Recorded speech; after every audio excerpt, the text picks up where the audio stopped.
Respiration अध्याय से यानी श्वसन अध्याय से रेस्पिरेशन की क्रिया विधि यानी मैकेनिज्म ऑफ रेस्पिरेशन बताने जा रहा हूं। ध्यान से समझेंगे इसको।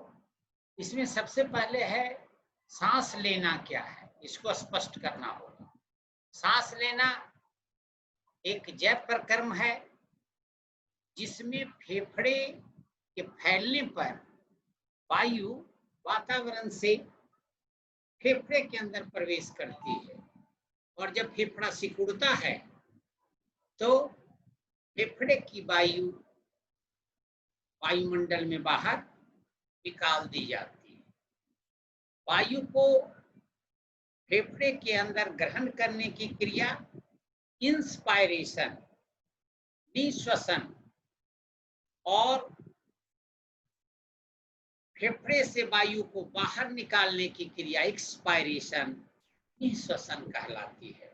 और इस दोनों को मिलाकर सांस लेना या ब्रीदिंग कहलाता है।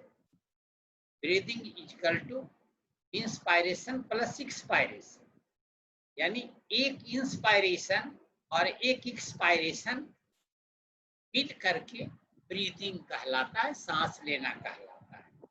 मानव 1 मिनट में लगभग 18 बार ब्रीदिंग करता है, सांस लेने का काम करता है।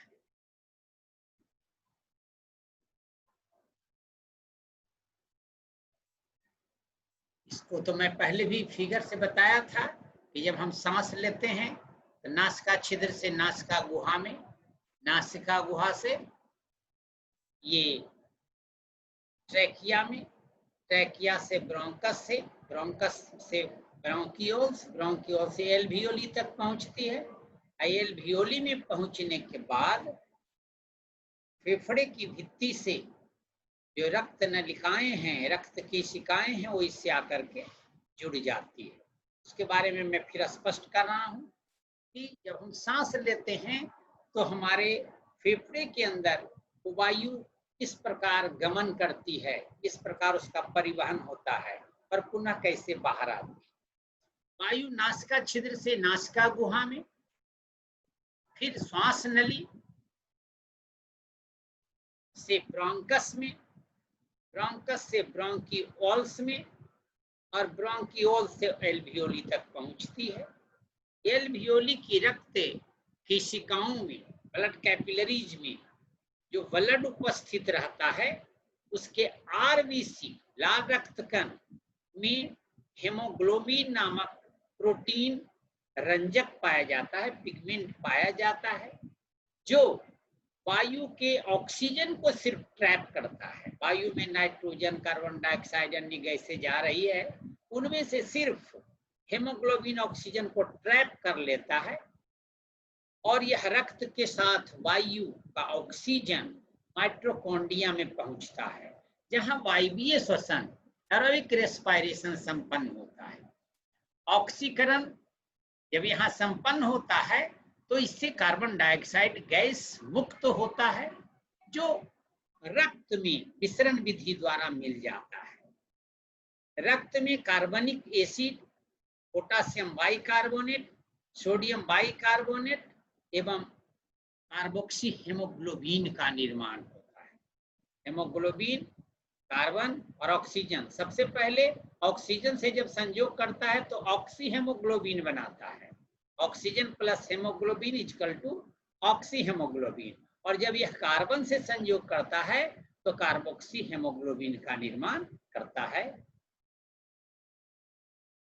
अंत में कार्बनिक अनहाइड्रेस एंजाइम, एक एंजाइम यहाँ एक्टिव होता है जो अंत में कार्बनिक अनहाइड्रेस एंजाइम के प्रभाव से कार्बन डाइऑक्साइड जो यौगिक बना हुआ था कंपाउंड, उससे अलग हो जाता है, CO2 अलग हो जाता है और मिश्रण विधि द्वारा पुनः ब्लड से एल्वियोली में पहुंचता है और हेमोग्लोबिन रक्त में ही रह जाता है।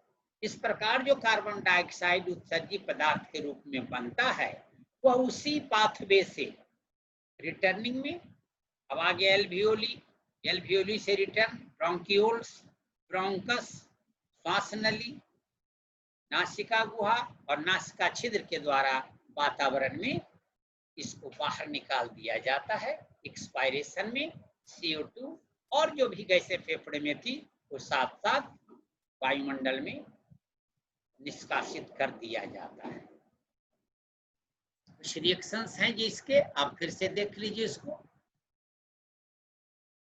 एल्वियोली में जब ब्लड से संपर्क हुआ तो ऑक्सीजन जब पहुंचता है एल्वियोली में तो हेमोग्लोबिन से संयोग करता है Hb+O2, HbO2।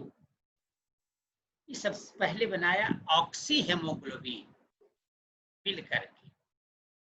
इसके अलावे HCO3 माइनस है, प्लस H प्लस है, ये दोनों मिलता है, हाइड्रोजन और बाइकार्बोनेट ये मिल करके कार्बोनिक एसिड H2CO3 का निर्माण करता है। और अंत में ये टूटता है, जब रिएक्शन समाप्त हो जाता है, उसके श्वसन समाप्त होता है तो ये कार्बोनिक एसिड कार्बन डाइऑक्साइड और जल में टूट जाता है। इसीलिए जब श्वसन की क्रिया समाप्त होती है तो रिटर्निंग में कार्बन डाइऑक्साइड और जल के अणु भी साथ साथ निःश्वसन में मतलब एक्सपायरेशन में बाहर वायुमंडल में छोड़ दिए जाते हैं।